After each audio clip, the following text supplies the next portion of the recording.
Hi అండి, welcome back to Kavya fashions. ఈ రోజు వచ్చేసి మనం లాంగ్ ఫ్రాక్ కలెక్షన్ చూసేస్తాం. అన్ని కూడా మనకి ఎంఎల్ సైజెస్ మాత్రమే అవైలబుల్ ఉన్నాయి, చూపిస్తున్నాను. ఇది వచ్చేసి మల్ కాటన్ లో వచ్చేస్తుంది. ప్రైస్ వచ్చేసి 1199. నెక్స్ట్ వన్ వచ్చేసి రేయన్ ఫ్యాబ్రిక్ 1099. నెక్స్ట్ వచ్చేసి ప్యూర్ మల్ కాటన్ విత్ లైనింగ్ తోటి వచ్చేస్తుంది. ఇది కూడా మనకి వచ్చేసి ప్రైస్ 1399. ఇది కొంచెం బిగ్ ఫ్లేర్ ఉంటుందండి. ఇది వచ్చేసి మనకి ప్యూర్ మల్ కాటన్ 1099. నెక్స్ట్ వన్ వచ్చేసి ఇది కూడా ప్యూర్ మల్ cotton with lining 1099. ML sizes మాత్రమే చూపిస్తున్నాను వీడియోలో. ఇది వచ్చేసి రేయాన్ ఫ్యాబ్రిక్ వచ్చేసింది ఫ్లోరల్ ప్రింట్ లో సెమీ కాలర్ తోటి 1199. ఇది వచ్చేసి ప్యూర్ మల్ కాటన్ వచ్చేస్తుంది బాతిక్ ప్రింట్స్ లో. ఇది కూడా మనకి లైనింగ్ తోటి వచ్చేస్తుంది విత్ లైనింగ్. నెక్స్ట్ వచ్చేసి ఏ లైన్ స్టైల్ వచ్చేస్తుంది. ఇది కూడా మనకి 1099 వస్తుంది. ఎంఎల్ సైజెస్ మాత్రమే చూపిస్తున్నాను.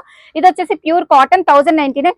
నెక్స్ట్ వచ్చేసి ఇది కూడా వన్ పీస్ ఫుల్ ఫ్లేర్ తోటి వచ్చేస్తుంది అజ్రక్ ప్రింట్స్ తోటి కాలర్ నెక్ 1099 ప్రైస్. నెక్స్ట్ వచ్చేసి ప్యూర్ కాటన్. ఇది కూడా మనకి ప్రైస్ వచ్చేసి 1099 వచ్చేస్తుంది. డోలా సిల్క్ లో సెమీ పార్టీ వేర్ అని చెప్పొచ్చు. ఇది కూడా ప్రైస్ వచ్చేసి 1299 వస్తుంది. నెక్స్ట్ వచ్చేసి ప్యూర్ కాటన్ ఫ్యాబ్రిక్. ఇది కూడా మనకి ప్రైస్ 1099. ఎంఎల్ సైజెస్ మాత్రమే చూపిస్తున్నామండి. ఇది వచ్చేసి బిగ్ ఫ్లేర్ తోటి వస్తుంది. Pure georgette chiffon fabric. ఇది కూడా ప్రైస్ వచ్చేసి 1299.